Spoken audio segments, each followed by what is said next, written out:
We have finally come to an end of the saga in Endwalker and going on a new journey in Dawntrail. In this video, I'll be talking about the main content I love in this game that I hope will see improvement in Dawntrail compared to what they were in Endwalker. For me, this doesn't mean just the story in the main scenario quest, but also the content that I'm looking forward to in Dawntrail. Battle content in Final Fantasy XIV is one of the best I ever seen from any MMO I played over the past 25 years. Extreme Trials, the Savage, and the ultimates are all very well done. Raiding also is definitely not the main focus of this game. There are a lot more battle related content to do, but however they were missing in Endwalker. And so it begins this video with my hopes for Dawntrail and beyond for Final Fantasy XIV.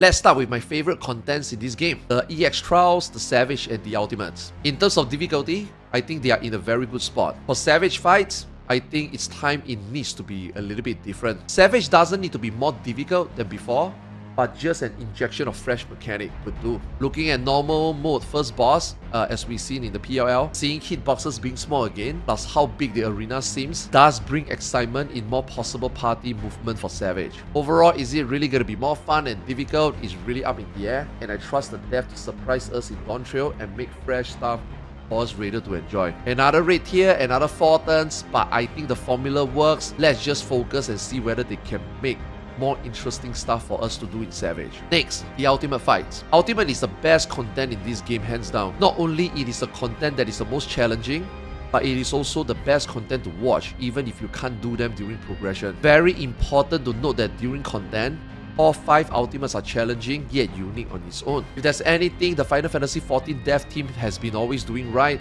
it's the ultimates. The Omega Protocol is not very well received due to bugs and also the need of third-party programs like auto markers, but nonetheless, it is still one of the hardest and challenging ultimates during progression. Sadly, some ultimates like UCOP and UU are now unbalanced to the point that some would even not consider them as ultimates anymore, but during its time on content, it's up there as a proper, well done and designed ultimate. A lot of people always think that I wanted 3 ultimates personally, but that is not the case. I just wanted the delayed ultimate in 5.5 to be given back to us at some point, so Square Enix can go back to making 2 ultimates per expansion. I honestly think there is no need for 3 ultimates every expansion because I feel like the player base is not ready for it. Think about it this way, if there's a 3rd ultimate, PF ultimate would actually die, since at the moment 80 to 90% of PF ultimates are just helpers who wants to clear for a couple of people in a clear attempt party. With a 3rd ultimate, no one would have time to help as they are all progging non-stop throughout the expansion. Let's talk about the upcoming one. The future rewritten ultimate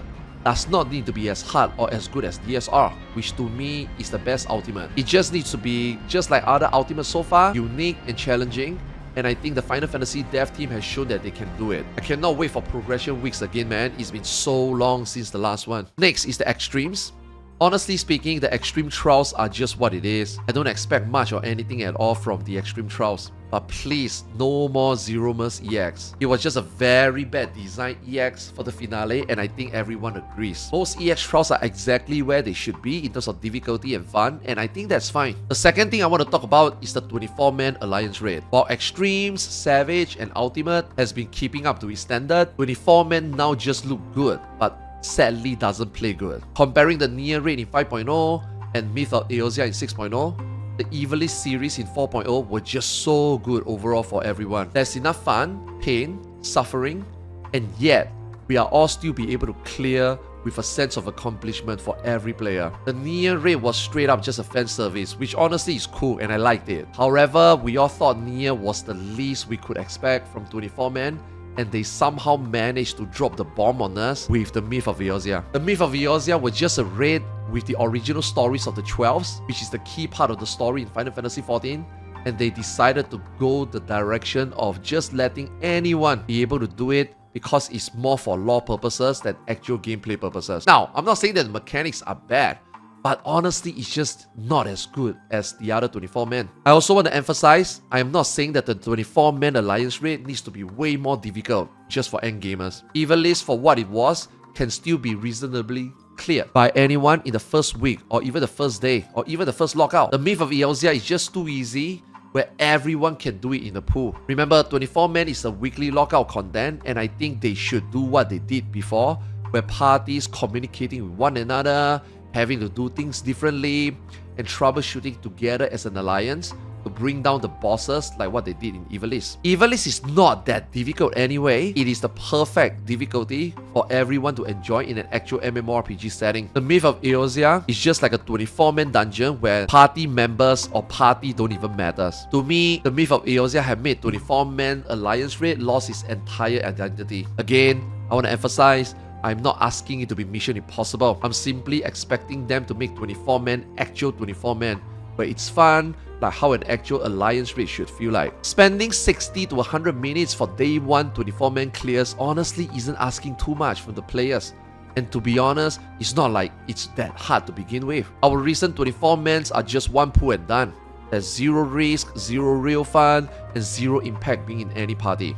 So hopefully they will change that up in Dawntrail for the 24-man. Personally, as a long-time FF11 player since 2004, I'm hyped for Echoes of Vana'diel, and I hope the dev team does it justice. Third, I want to talk about the Criterion dungeons. The Criterion dungeons were great addition, if not the best 4-man content they put out in Endwalker, or even in the game. However, rewards are mainly the greatest concern that hindered the replayability for this content. One thing that still bothers me is that Yoshi P mentioned that no content aside from Savage 8-man raids will have max item level for the patch. However, as long as it's fun like it is now, plus proper rewards, whether it's just slightly lower item level gear or glamour, it would actually make us do it more than once. Another thing that Savage for Criterion Dungeons should not just be a deathless run. I hope that the Savage actually makes each boss had its at least maybe 1 or 2 extra new mechanics, or even just simply make the last boss different, just like how Variant Dungeon have a secret boss at the end when you complete all routes. I think just a deathless run is not equal more replayability, which is what Criterion highly lacks for its first iteration in Endwalker. So hopefully in Dawntrail, it could make some of these changes. The next thing I want to talk about is one of the most important one in my opinion for Final Fantasy XIV, especially for an MMORPG, a lack of field operations. I guess that's what we can officially call it now. The field operations is the biggest miss in Endwalker, I think, but I'm glad that we are getting it back in Dawntrail. This content fills the gap of playing the game more when you just want to chill and take the steam off raiding, yet having progression and fun with others in an open map setting. People underestimate what content like this brings to the game, and now I think everybody knows that having them is a must in Final Fantasy XIV now. This also allows more gearing option, not just for content outside of field operations, but also gearing progression for the content itself. I think one example is the elemental bonuses in Eureka, which I think is the best one. You don't really need the elemental bonuses, but it helps so much in clearing one of the best content they put out, the Baltician Arsenal. Borgia's haste gear isn't that impactful compared to the elemental bonuses in Eureka,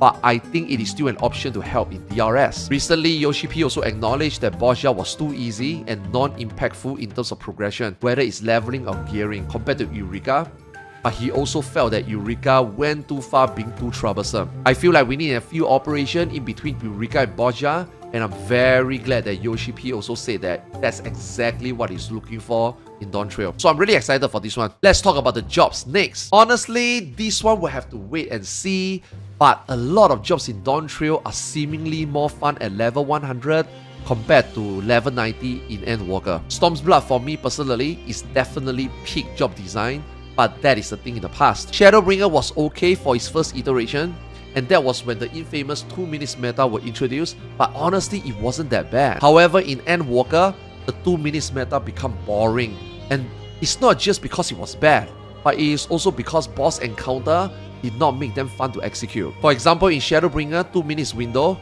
are usually during mechanics and movement, and it's so hard to perfect and execute. In Endwalker, besides the Espadillos raid, Abyssos, and almost most of Anabasios will all just stand still and do your 2 minutes. Dawntrail will 100% stick to the 2 minutes meta. However, I hope fight encounters will make them fun and challenging to execute for maximum potency. In Dawntrail, it seems like fight design philosophy is changing, and I hope this will also make jobs more fun to play. That being said, seeing is believing, and I will hold my thoughts on this one. Finally and lastly, for myself, as a player and a content creator, I have been playing this game for 10 years since 1.0. I want to switch to doing more than just raiding on stream, and with this new chapter in Final Fantasy XIV, I also want to make it a new chapter for myself. I personally gonna start doing some casting stuffs, starting with the Road to World First with Frosty and Mock Talk, to view the raiding scene from a different perspective. That being said, I am not quitting raiding or going casual. Just this time in 7.0, maybe I will be taking more of a backseat role, but I will be going full force for ultimate, raiding and progression 100%. Same for this YouTube channel, guys. I want to do more than just renting or VOD edits, you know? I want to bring more actual curated content to my YouTube supporters, like this video. In closing, I hope we get an awesome expansion, especially given how we only got a decent one in Endwalker. I don't think Endwalker is that bad, but it definitely is one of the most boring one compared to Storm's Blood or Shadowbringer. Heaven's Sword is a long thing in the long past, so I do not want to bring that up, and I think Endwalker is honestly a solid 7.5 out of 10, which is awesome. However, overall, not just based on MSQ itself, Storm's Blood to me is like an 8 and Shadowbringer is like a 9 even with the pandemic. 7.5 out of 10 for Endwalker isn't that bad, but I am greedy and needy. I want Dawntrail to be a solid 9. As usual, thanks for the support, and drop a like, subscribe, and turn on the sub notification to get future notification for new videos. Thanks so much, and see you in Dawntrail. I'm super excited.